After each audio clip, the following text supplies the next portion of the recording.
aplikasikan pada Oke. Nah, ini adalah kalau kita lihat ini kolom ya, existing kolom, dia di-confine, diperkuat dengan FRP. Jadi seperti ini ya. Persis seperti kita pembuatan apa namanya? Menempelkan wallpaper lah istilahnya seperti itu. Nah, ini yang dia bundar dan ini yang square, istilahnya persegi ya. Ini kira-kira seperti ini.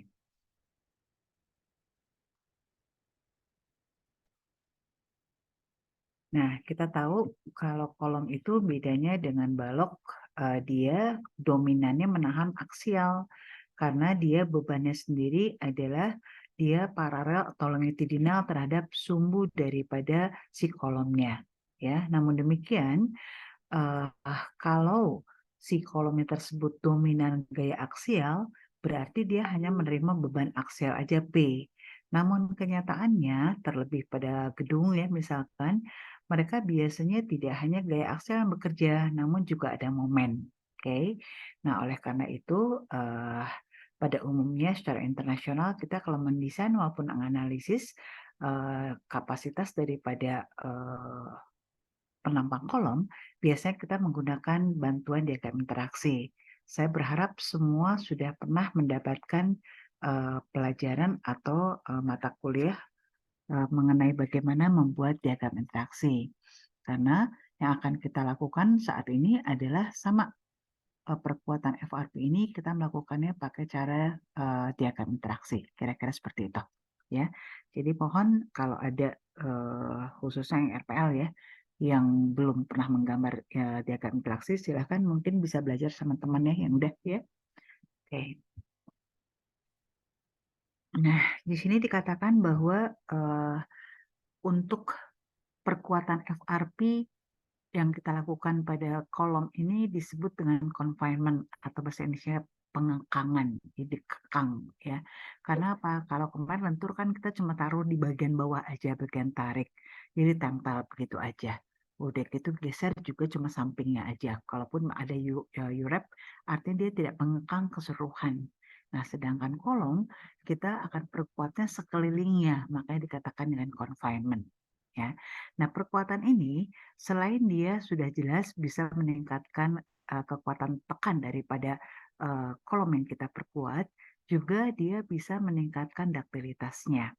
Oke, di mana duktilitas terhadap elemen struktur kolom yang dia menahan beban aksial dan lentur. Oke, saya harap udah pada mengerti apa yang dinamakan duktilitas. Apa ada belum yang belum jelas atau belum tahu apa duktilitas? Apa saya harus jelaskan apa gimana? Mangga, silakan. Ada yang belum tahu apa duktilitas? Saya Apa masih semua? agak bingung, Bu. Oke. Jadi gini, duktilitas itu ya, duktilitas itu kalau saya gambarkan gampangannya seperti ini. Ya, misalkan kita punya diagram beban terhadap deformasi. Ini yang paling gampang. Oke.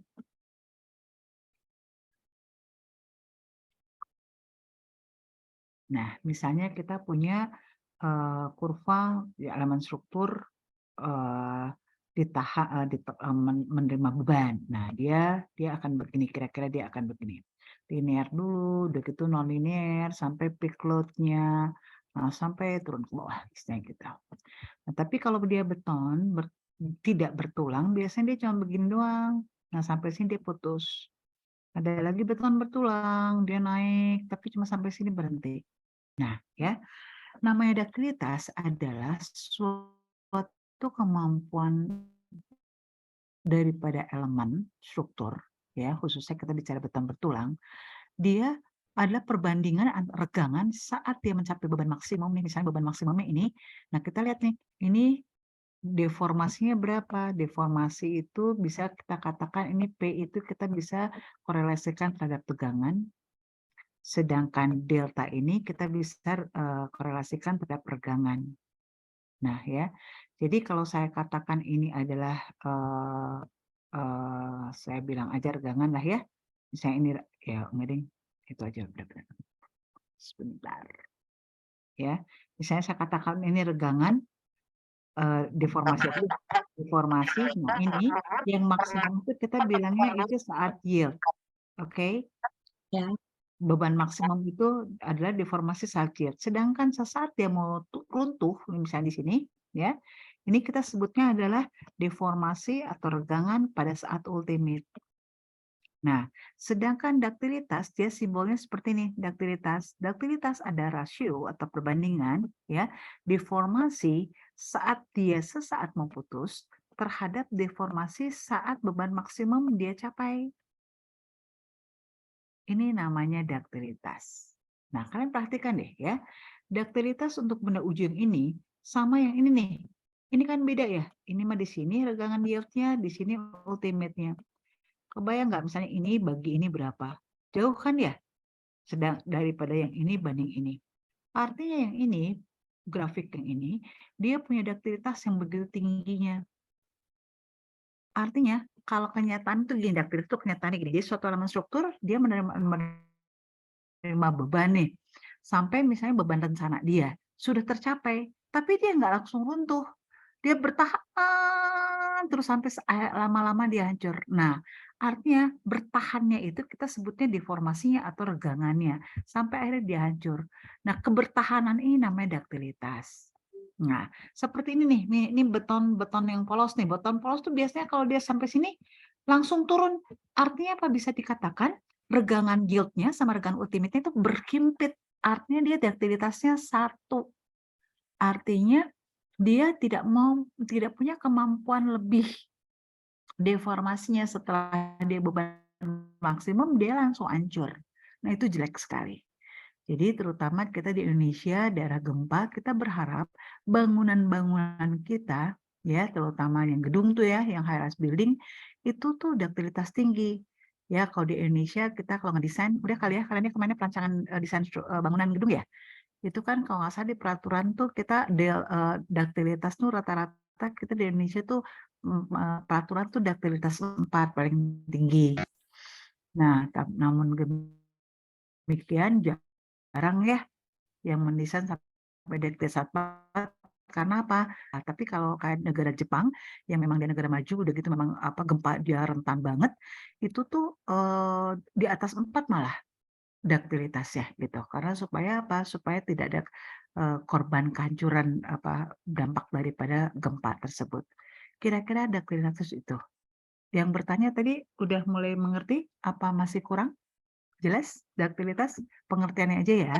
Ya, Ibu. Oke. Alhamdulillah jelas. Makasih, Ibu. Oke, nah tapi punten, kalau nanti kamu kerja nih, sekarang kan kamu sebagian lagi kerja ya, ada misalnya kerja di jalan tentang flexible pavement, tentang aspal.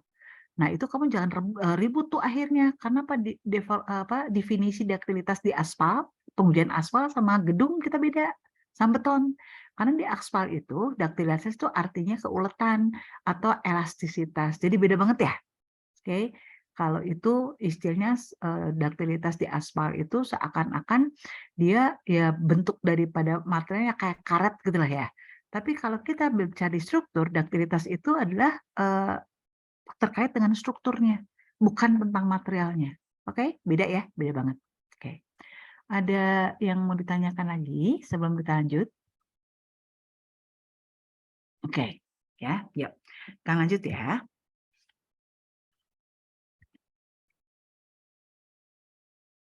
Nah, ini adalah menggambarkan efek atau pengaruh daripada confinement pengekangan daripada FRP pada beton. Nah, jadi gini, kalau beton yang tanpa confinement seperti sebelah kiri ini nih, ini beton, dia menerima kuat tekan beban tekan ya. Nah, udah gitu kan dia apa? Yang terjadi ini tuh dari permukaan-permukaannya dia akan retak. Udah gitu reketak yang akan terjadi di mana? Di dasar atau, ujung daripada selimut beton. Ini kan selimut beton ya, ini kan istilahnya kan biasanya ada sengkang ya.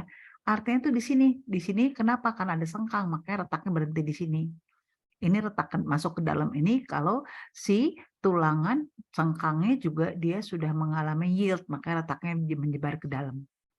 Ini pada yang terjadi pada beton bertulang biasa tanpa confinement. Oke, dan itu biasanya pas kehancurannya ini permukaan atau selimut betonnya spalling itu dia meletek gitu ya, bukan meletek sih, karena kalau meletek mah tipis, ini mah tebal-tebal ya, ya setebal selimut beton lah istilahnya seperti itu. Namun kalau si beton ini kita beri confinement, kita beri FRP, kita beri kekangan, ya. Jadi seperti ini nih. Jadi si FRP ini panah-panah menekan ini adalah kekuatan yang diberikan oleh FRP. Ya. Nah, jadi artinya nah di sini diperlihatkan bahwa ini adalah existing tadi ini. Nah, sekarang kita confine FRP. Jadi kalau ada beban yang menahan itu tuh nggak akan spalling karena kolom itu keruntuhannya spalling, dia nyebar gitu, pecah keluar selimut betonnya. Ngacleng lah gitu istilahnya. Tapi kalau ada oleh kita dikasih confinement, dia tetap dan akhirnya nanti jadi dia tidak akan spalling keluar kalau dikasih beban, oke. Dan udah jelas tadi FRP sendiri kan kita perkuatan ya. Artinya kalau dia si elemen strukturnya ada kerusakan, mau tidak mau sebelum kita perkuat dengan FRP kita harus selesaikan dulu. Kalau perlu kita growting, kita pitching gitu istilahnya seperti itu. Baru kita lakukan FRP. Jadi bukan barang retak oleh kamu langsung di FRP ya, malah jadi hancur semua. Jadi kita beri perkuatan dulu, dari retak-retak ini kita harus selesaikan dulu. Kita selesaikan baru kita FRP, kita perkuat. Kira-kira seperti itu. Ada pertanyaan sampai sini? Belum, Ibu. Oke. Ya. Nah, ini adalah general konsep daripada perkuatan ya. Nah, ini yang tadi saya katakan nih. Ini yang kuning ini adalah suatu elemen struktur kolom, tapi dia tidak pakai confinement, tidak diperkuat dengan FRP. Artinya apa? Kalau kita perhatikan, lihat di sini kekakuan awalnya sama ya. Untuk kolom yang tanpa FRP dengan kolom yang dengan FRP, dia sama kekakuannya. Namun setelah mencapai suatu beban puncak yang kalau existing itu ya, dia akan meningkat kekuatannya dan kita perhatikan, kalau di sini sampai beban maksimum dia akan turun. Walaupun dia tetap ductile ya nih kalau kita lihat ya, tetap ada ductilitas, artinya dia nggak langsung hancur. Tapi setelah kita pakai FRP, dia terus meningkat. Kalau kita perhatikan beban aksialnya dia terus meningkat. Beban aksial dia meningkat dan entah di mana dia putusnya. Kenapa? Karena FRP itu dia kekuatan putusnya tuh tinggi banget, ya hampir samalah istilahnya sama strain untuk tendon dia. Nah, sedangkan yang dia confine dia kekangkan beton. Beton nih di sini nih regangannya 0,03 FRP. Nanti kamu lihat di contoh soal kemarin juga ya, kamu kan hitung regangan efektif daripada FRP kan dia tinggi banget gitu lah, istilahnya seperti itu, ya. Nah, ini adalah daya tekan dan ini daya tariknya. Jadi daya tariknya juga sama seperti ini dia, ya, dia lebih tinggi. Nah, oke.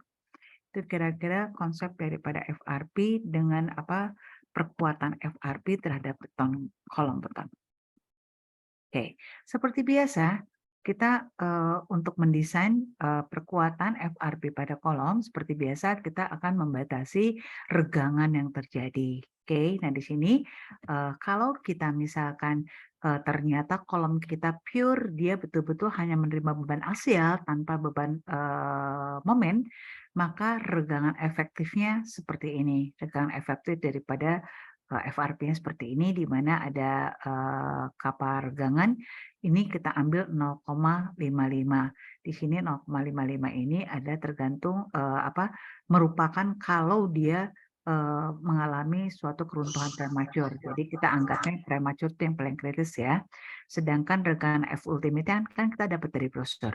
Oke, nah sedangkan apabila ternyata kolom kita menerima beban kombinasi antara aksial dan momen, maka regangan efektifnya itu 0,004. Kita batasi di sini.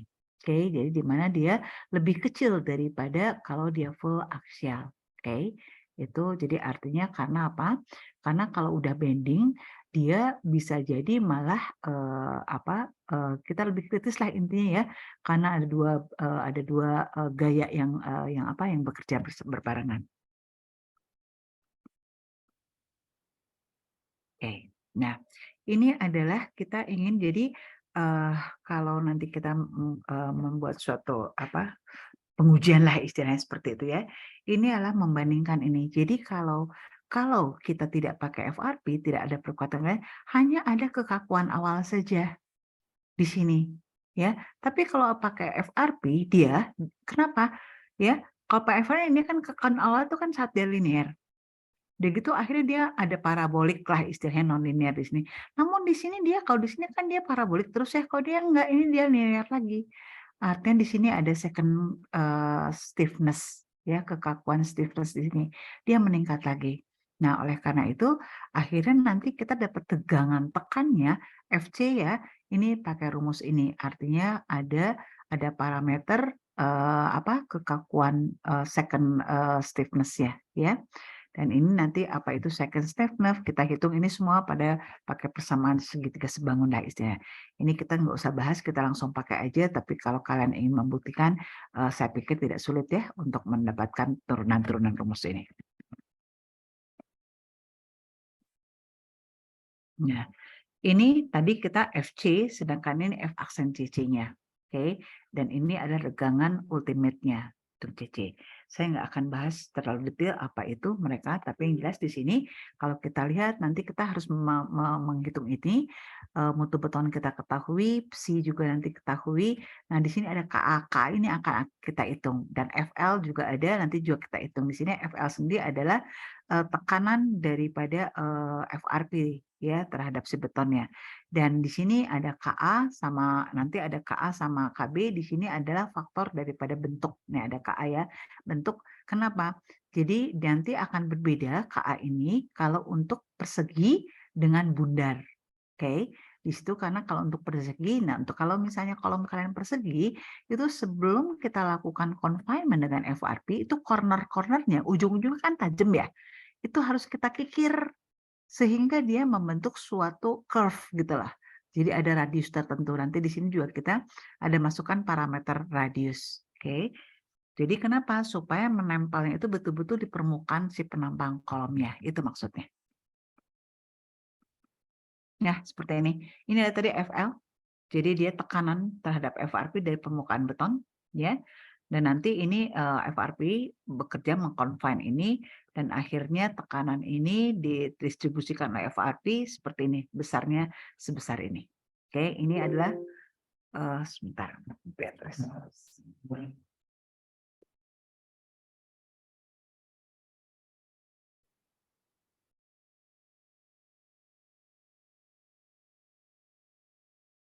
Oke, ya.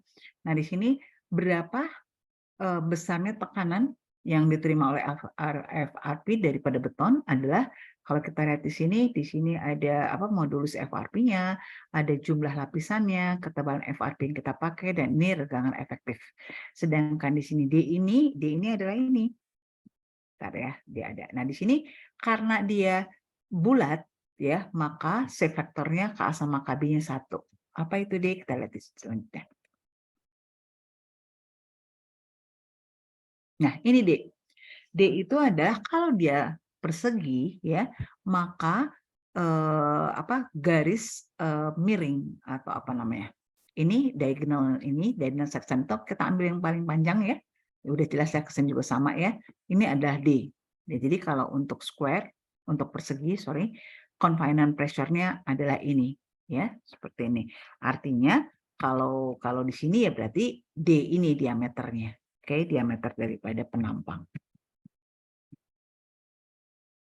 Oke, ada satu lagi tadi yang kita bicarakan, KA dan KB.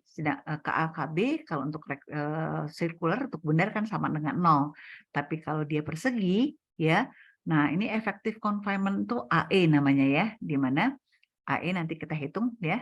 Nah, di sini adalah KA KB itu adalah ini perbandingan AE per AC. Ini B sama H ada di sini, B sama H ya. AC sendiri adalah ini AC sendiri adalah apa?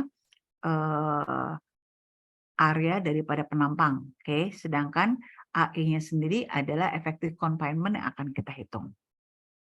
Oke. Nah, ini ya. Jadi kita nggak menghitung AE per AE sendi, kita hitung tidak, tapi kita langsung menghitung AE per AC dengan persamaan ini.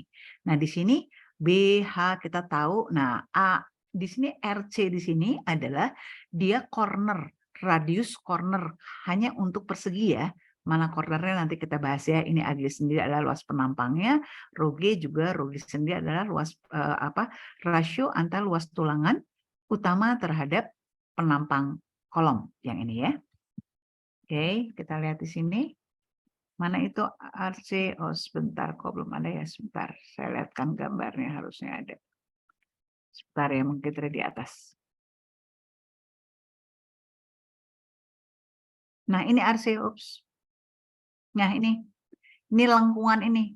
Lengkungan ini, diameter ini adalah ini RC. Ini RC tadi itu ini, lengkungan-lengkungan ini. Itu yang tadi saya katakan. Jadi sebelum kalian menempelkan atau mengconfine kolom persegi itu di cornernya ini harus digerinda dulu lah istilahnya ya.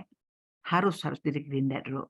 Dan ada rujukan kira-kira berapa ya diameternya gitu untuk menggerinda itu.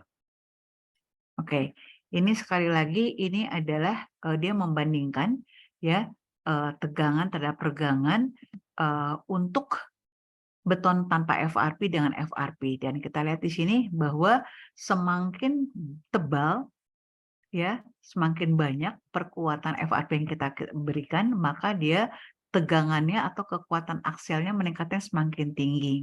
Ini menjelaskan seperti ini. Oke. Dan di sini juga dikatakan di sini FL per F aksen itu diharapkan kita lebih dari 0,08. Ya.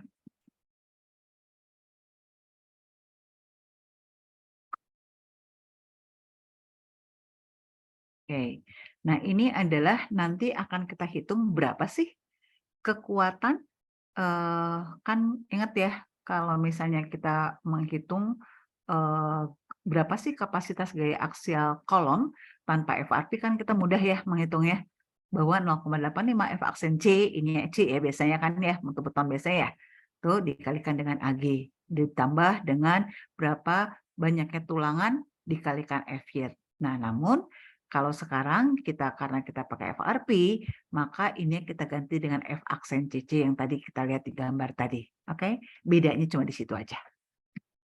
Ini tadi membedakan mana yang spiral dan mana yang sengkang biasa. Nah, ini sama, ini perhitungannya hampir sama aja ya. Untuk kita menggambarkan nanti diagram interaksi ya. Artinya seperti biasa kita akan coba nanti kita contoh soalnya bagaimana menghitung diagram interaksi untuk ini. Nah, ini nanti kalian bisa membandingkan ya. Yang ini diagram interaksi yang merah ini ada untuk kolom yang tidak pakai perkuatan. Nah, sedangkan ini yang pakai perkuatan.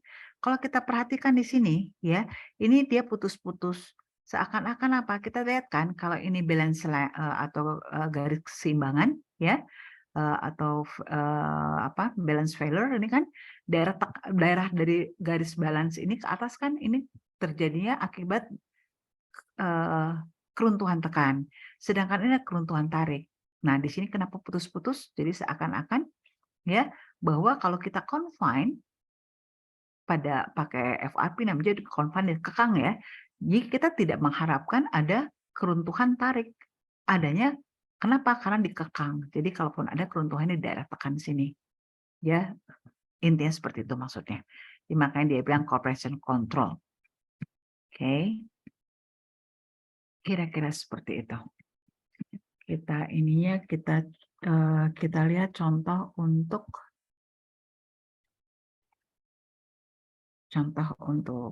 soalnya ya. Nah, kembali saya berharap dari gaya-gaya dalam gedung yang udah pernah yang kalian sama kemarin soalnya digunakan, kita ambil gaya-gaya dalam daripada kolom. Oke, kira-kira seperti ini.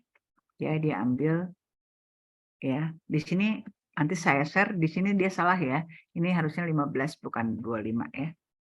Oke, seperti biasa biasanya dari gaya dalam akan keluar berapa arah X, berapa arah Y untuk beban aksial, untuk momennya ya. Nah, di sini si penulis di sini dia karena ingin pakai perkuatan, sedangkan kenyataannya ternyata tetap tidak memerlukan perkuatan, makanya akhirnya dia ternyata menaikkan 25% daripada beban-beban awal, dia akhirnya membentukkan FRP ya. Oke, demikian juga halnya untuk proyek kalian masing-masing, karena niat kita adalah belajar untuk mendesain perkuatan. Jadi kalau misalnya gaya aksial, gaya-gaya dalam yang kalian dapat tidak memerlukan perkuatan, maka mau tidak mau, please kamu naikkan aja berapa persennya sehingga kamu memerlukan perkuatan FRP. Intinya ke arah situ ya. Jadi di sini dikatakan di sini akhirnya dia bilang yang awalnya dia segini, tuh dia turun, mutu betonnya kan turun tadi dari 30 MPa jadi 15 MPa, akhirnya PN awalnya adalah 1535 karena mutu betonnya turun jadi 1245. Oke. Nah, udah gitu akhirnya dia bandingkan ya bahwa ternyata PU baru tuh tadi kan kita kan sudah desain ya yang ini nih. Kan ada PU ada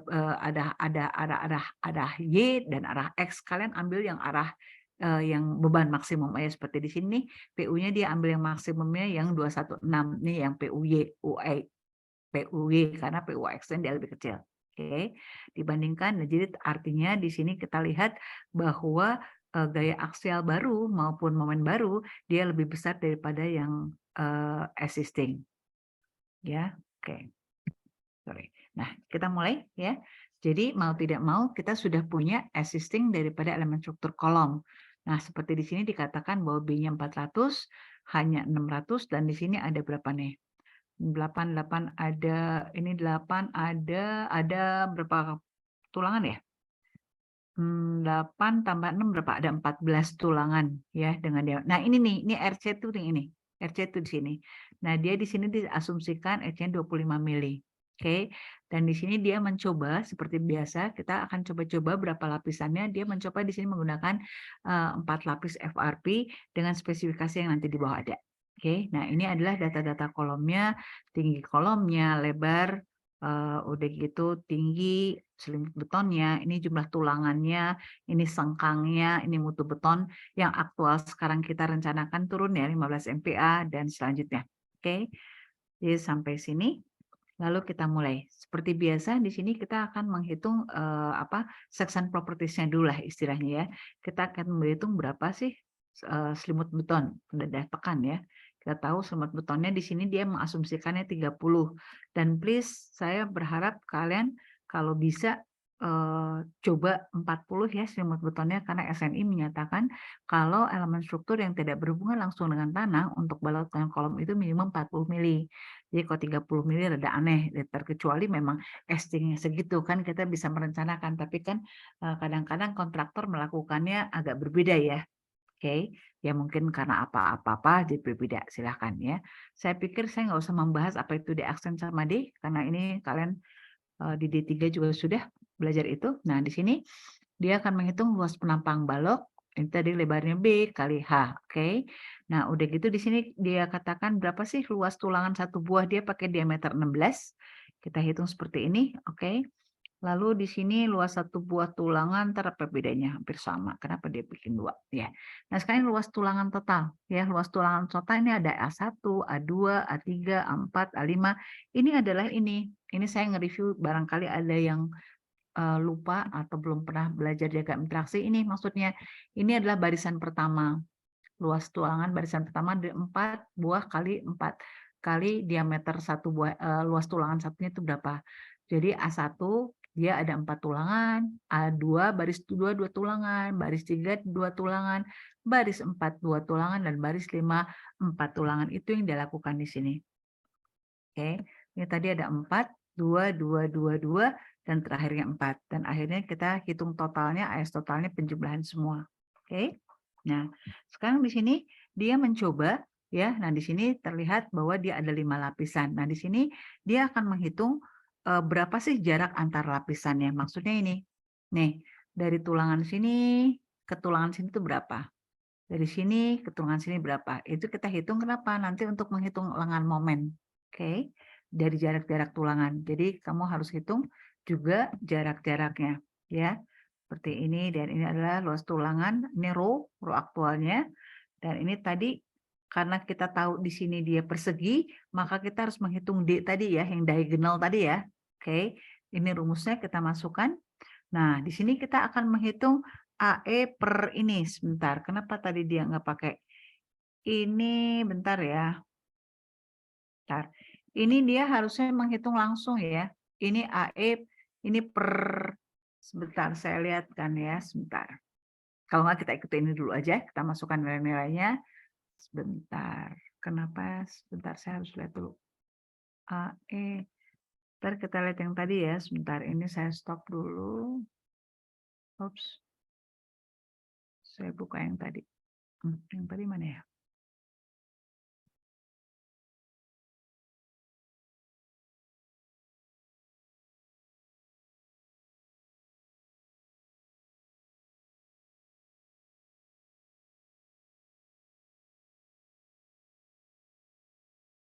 Nah ini kan tadi dia yang hitung ini kan ya. Oke. Nah ini tapi kenapa dia dilepas-lepas? Bentar ya, saya cek lagi. Sorry, ini enggak saya share screen ya. Bentar.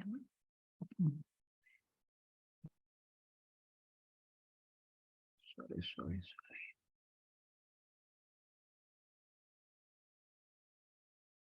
Oke, ya. Sekarang kita hitung ini. AE, ini semua variabelnya kita sudah tahu, semua tadi parameter-parameternya sudah kita hitung. Oke.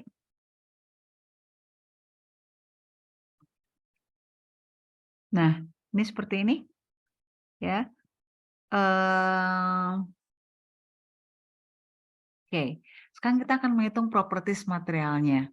Ini seperti biasa, kalian tinggal buka dari Google lah, istilahnya ini dia pakai Sika dengan ini parameter-parameter spesifikasi yang ada. Lalu seperti biasa kita akan menghitung tegangan ultimate FRP dengan rumus ini, dan kita tahu juga ini CI adalah faktor lingkungan yang kalian juga sudah tahu 0,95 kalau interior. Lalu menghitung regangan ultimate dengan hal yang sama, ini udah seperti kemarin ya. Di biasa. Nah, sekarang kita udah langsung mulai, kita akan menggambarkan diagram interaksi untuk kolom ini. Ini gambar saya cukup besar apa kurang besar? Segini cukup lah ya? Cukup, Oke. Ibu. Ya. Nah, ini yang tadi saya katakan, kalian harus menghitung jarak-jarak ini. Nih, jarak-jarak tulangan ini ke garis netralnya aja. Gampangnya ke garis netral, karena dia simetris kan ya. Ini garis netralnya, jadi kamu hitung nih. Dari sini ke sini jaraknya berapa, dari tulangan sini ke sini berapa, ini berapa. Ya, itu yang saya tulis nih. D1, D2, dan selanjutnya. Ini adalah jarak-jarak daripada baris tulangan ke garis netralnya. Oke.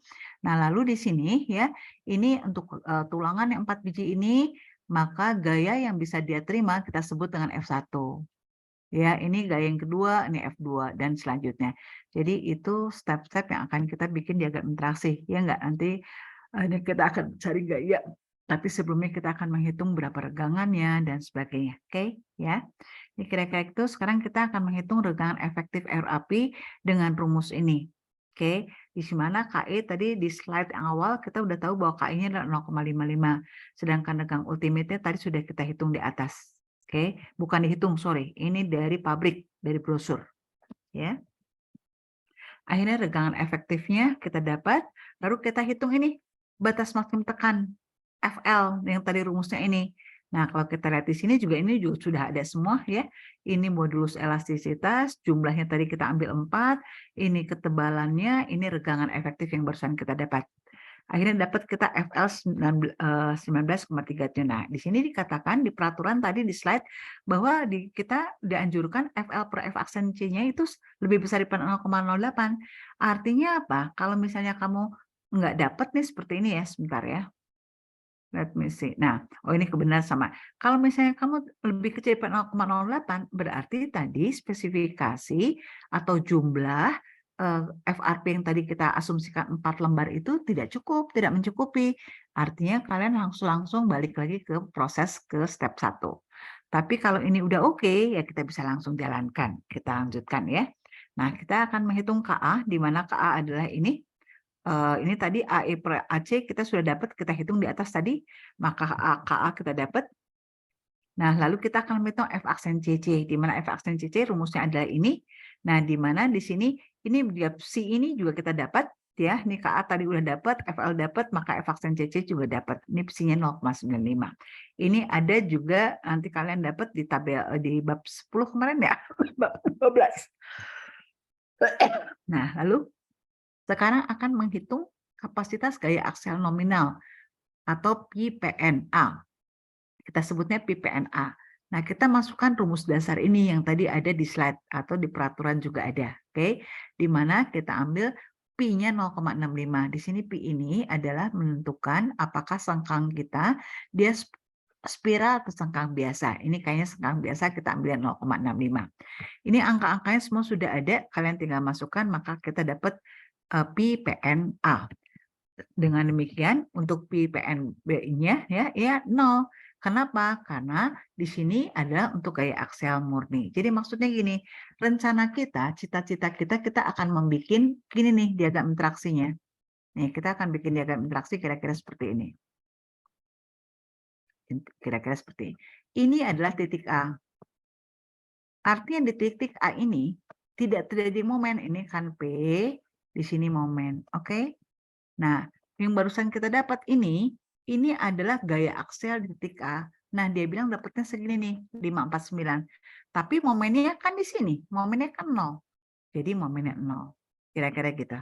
Oke. Nah, sedangkan kekuatan tekan dominan poin B ini tekan. Nah, anggaplah ini adalah garis seimbang. Tekan tuh daerah sini. Nah, jadi kita akan mengambil satu titik ya, di mana tekan dominan. Jadi daerah tekan. Nah, ini kita sebut dengan titik B. Misalnya ini titik B. Kira-kira seperti itu. Ya, nanti kita tuh rencananya akan membuat diagram interaksi ini. Ya, lanjut ya. Sebentar. Nah, ini. Nah, sekarang kalau tadi, kalau kita lihat diagram gayanya, ini di sini betul-betul gaya aksial, nih F1, F2 itu gaya aksial. Oke. Nah, artinya dia tidak ada momen. Nah, tapi kalau yang di sini sekarang titik B, ya, di sini kita bilang tekan dominan, artinya apa? Tekan dominan itu dia regangan maksimum tekannya itu terjadi. Sedangkan yang di bawah ini kita anggapnya dia 0. Jadi regangan pada tekannya itu kalau kita potong ya seperti ini, ya. Nah, dari sini kalau kita lihat nih sama seperti tadi ya, ini adalah baris pertama, tulangan kedua, 3, 4, 5, 6, dan kita lihat yang 6 di sini dia akan kita hitungnya di sini adalah regangan di sini adalah 0.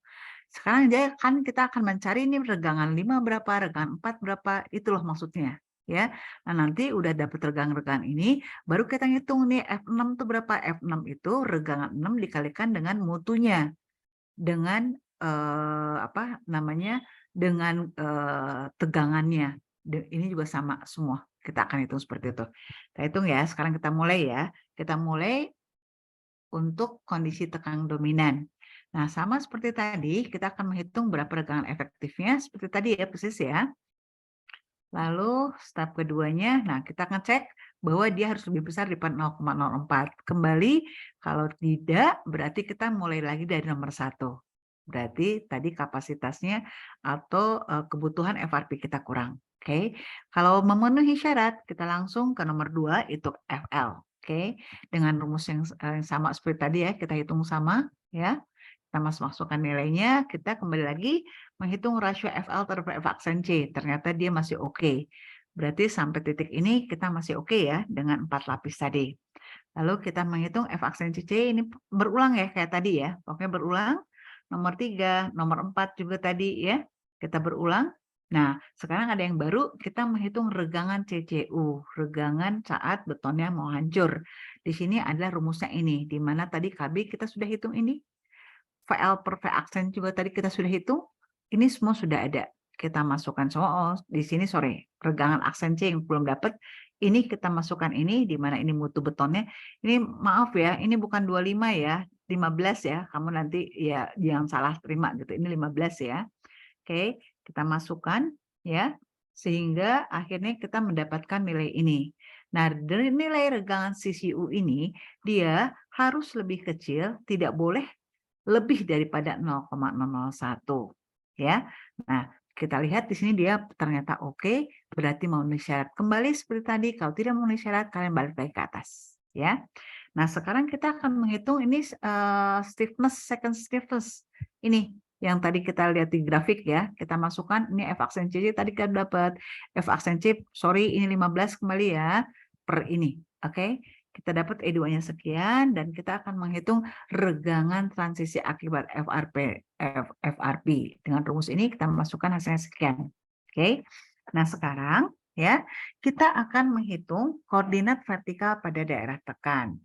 Nah, di sini posisi garis netral kondisi tekan dominan adalah sepanjang C, di mana C itu kita asumsikan sama dengan D, atau D di sini tadi kita awal sekali menghitungkan nilai efektif 554.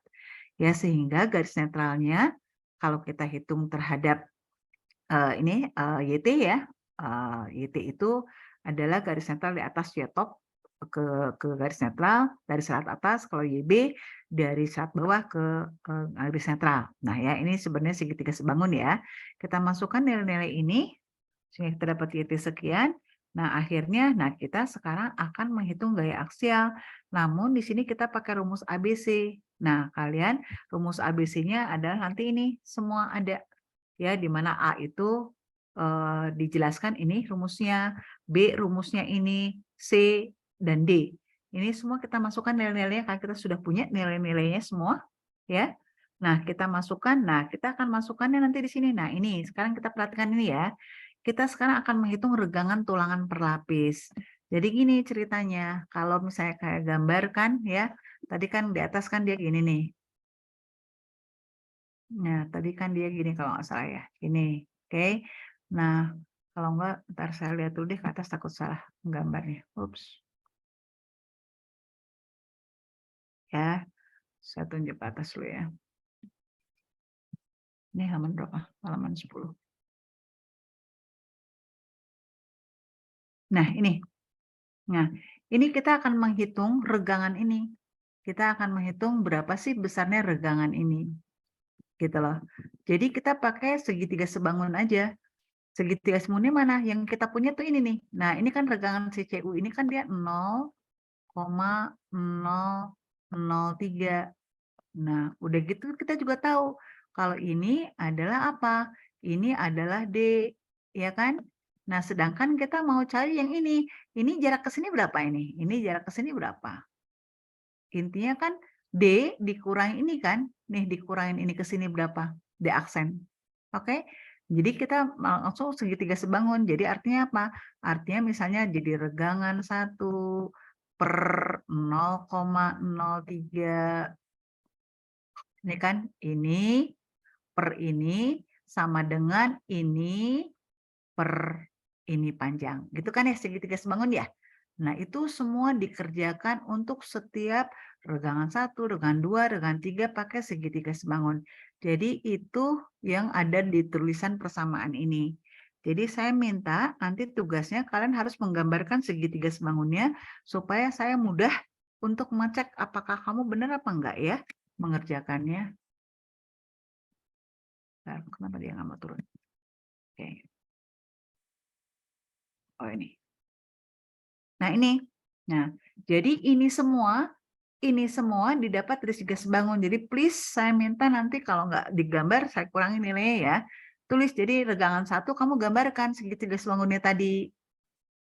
Udah gitu regangan 2 juga sama, gambarkan. Jadi ini semua harus digambarkan ya. Nah, jadi ini dapat regangan 1, regangan 2, regangan patulangan lapisan 1, regangan patulangan lapisan 2, dan seterusnya. Setelah itu kita akan menghitung tegangan, di mana tegangan adalah regangan dikali ke modulus elastisitas bajanya. Modulus elastisitas baja diketahui, 2 kali 10 pangkat 5, regangan diketahui. Jadi kita dapat Fs1 sampai dengan Fs5, ya, di sini sampai Fs6, udah gitu baru kita ngitung gaya. Ini gaya yang akan kita cari nih. Berarti gayanya apa? Gaya berarti tegangan dikali luas tulangannya. Jadi ini tegangan Fs1 yang tadi kita dapat di sini dikali luas tulangan. Ada 4 biji tadi kan ya. Ini yang Fs2 tegangan lapis 2 dikali tulangannya tadi ada 2 biji kan. Terus seperti itu. Oke. Lanjutkan sampai akhirnya kita menghitung berapa luas gaya tekan total. ya, ini P-nya. Oke. Lalu ya, nah sekarang untuk menghitung PNB-nya kita pakai rumus yang ini. Kita pakai rumus ini di mana tadi A yang tadi kita hitung di atas tuh yang istilah saya pakai rumus ABC ya.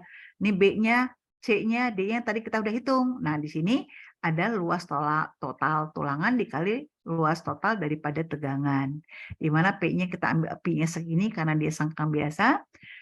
Nah, itu kita masukkan nilai-nilainya semua, akhirnya dapat Pi PNB-nya titiknya sekian. Oke. Nah, selanjutnya kita akan menghitung momennya. Ya, kan tadi kan kita ceritanya akan gambarkan ini nih. Kita akan mencari grafik yang ini. Nah, tadi kan di sini titik A, ya. Nah, misalnya di sini titik B. Ya, kalau A kan dia cuma ada gaya aksialnya doang, P. Sedangkan yang B kan ini, kita harus tahu berapa momen MB-nya, momen di titik B, dan berapa PN-nya di titik B. Jadi sekarang kita akan mencari koordinat ini rencana kita. Oke? Jadi tadi P-nya udah dapet nih, ini sekian. Oh, P-nya udah dapet nih sekian. Nah, sekarang kita mau cari momennya berapa. Itu maksudnya. Oke? Nah, yuk kita lihat ya. Nah, untuk menghitung momennya, kita menggunakan ini parameter EF GHI. Kalau tadi P-nya ABCD. Ini sebentar kok oke ya. Nah, ini semua ada rumus-rumusnya, angka-angkanya tinggal kita masukkan semua. Oke, sampai EFGHI ya untuk mencari momen. Dapat tuh semua sudah ada untuk mencari momen. Untuk mencari momennya mau tidak mau adalah kita harus cari dengan momen yang ini tadi D1, D2, D3, 4 tuh tadi jarak-jarak ke garis netral ya semua. Ini kita dihitung. Oke. Nah, sehingga akhirnya kita bisa menghitung momennya. Momen adalah gaya di tulangan baris pertama dikali di 1. Selanjutnya, oke. Jadi gaya masing-masing dapat, langsung kita kalikan dengan lengan momennya. Ini seperti ini. Oke, kita ikutin rumusnya ini di mana tadi Y top-nya tadi kita hitung ya, dari awal ya, Y top-nya kita sudah hitung. Akhirnya kita dapat ini. Di sini 0,9 ini adalah faktor reduksi lentur 0,9. Oke. Dengan demikian kita sudah dapat tuh tadi titik B. Titik B, P-nya tadi berapa, B-nya berapa. Oke, nah selanjutnya kita akan menghitung kondisi balance. Nah, balance itu kayak tadi begini nih. Nah, ini diagram interaksi kita. Diagram interaksi kita misalkan seperti ini. Oke, ini tadi A di sini misalkan. Yang B misalnya somewhere di sini. Ya, nah yang C-nya ini. Nah, ini kira-kira, nah ini C. Ini di arah bahan pas garis balance. Nah, ini kita akan begini. Nah, artinya apa? Di sini ada interaction ya. Kalau tadi kan kalau tekan, full tekan, dia turun ke bawah gitu. Kalau balance kan dia ada transisi antara tekan dan tarik. Oke, ya seperti itu. Oops, sorry.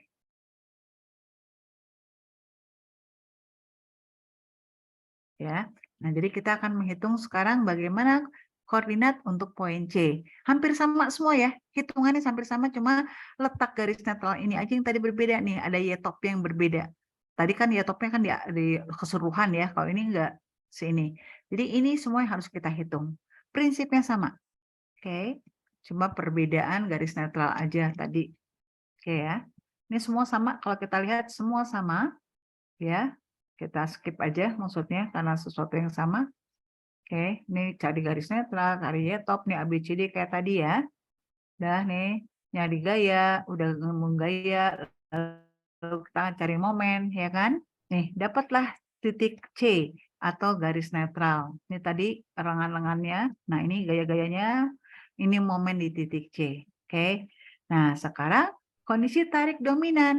Nah, jadi kalau tadi tekan dominan, ya regangannya lebih besar di atas. Kalau daerah tarik, nah daerah tariknya regangannya lebih banyak gitu. Artinya garis netral ini yang akan berpindah. Dengan hal yang sama, ya kita kerjakan dengan hal yang sama sampai akhirnya kita dapat titik di titik daerah tarik. Oke, kita lihat sampai daerah tarik. Ke ini ya. Nah, sekarang ini adalah tarik ya, tarik konsentris ya. Nah, kalau tadi kan tekan konsentris itu mana? Tekan konsentris tadi ini nih. Nah, sorry. Tadi kan kayak gini ya. Nah, ini namanya tekan konsentris. Nah, kalau konsentris adalah di sini, di bawah sini. Nah, ini tarik konsentris. Nah, kita akan mendapatkan berapa P di sini. Itu adalah tarik konsentris. Oke. Jadi dengan cara yang sama, dilakukan kayak tadi.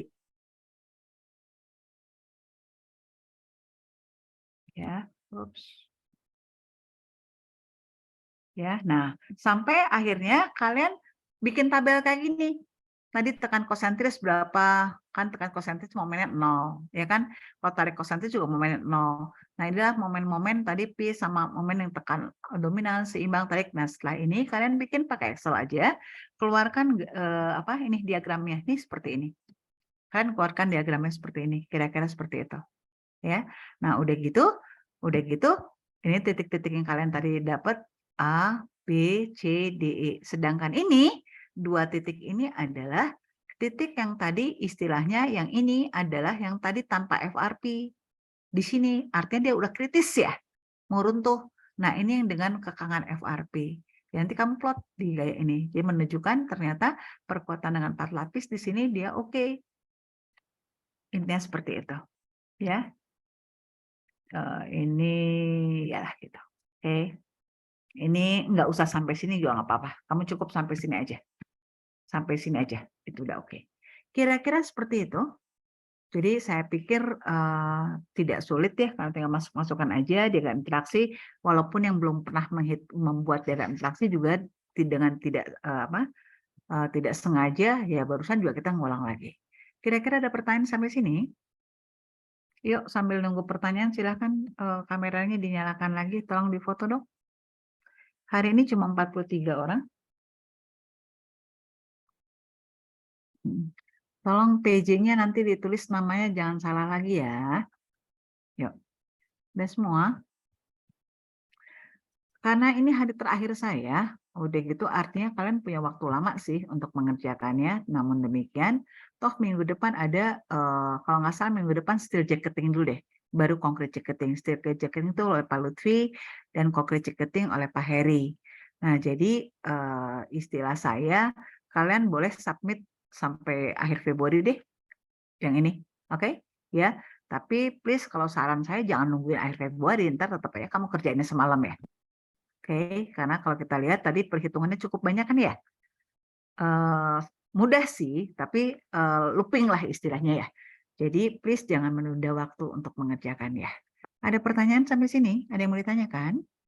Mangga? Udah? Udah di foto PJ? Sudah, Bu. Udah, oke, sip. Ada yang mau ditanyakan sampai sini?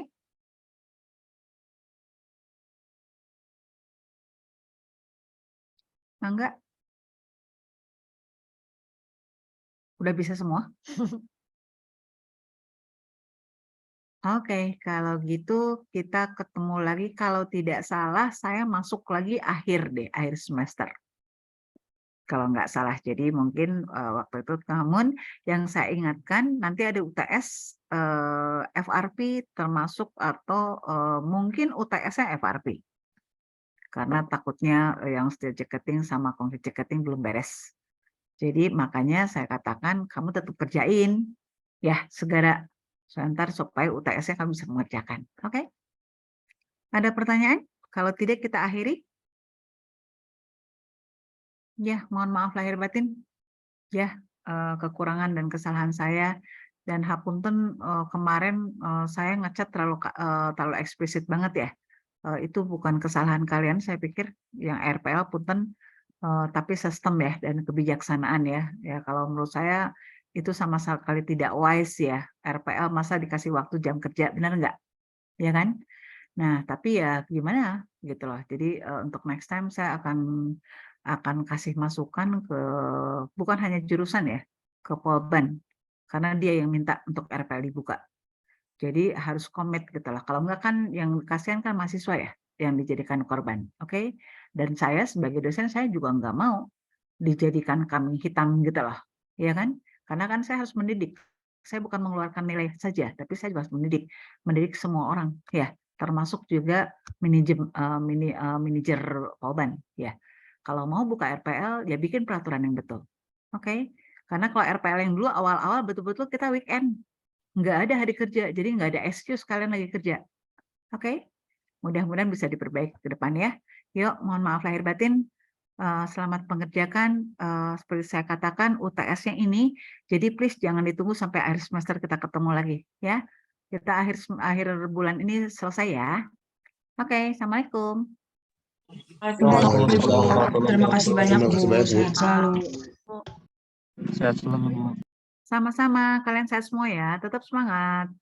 Amin. Terima kasih, Bu.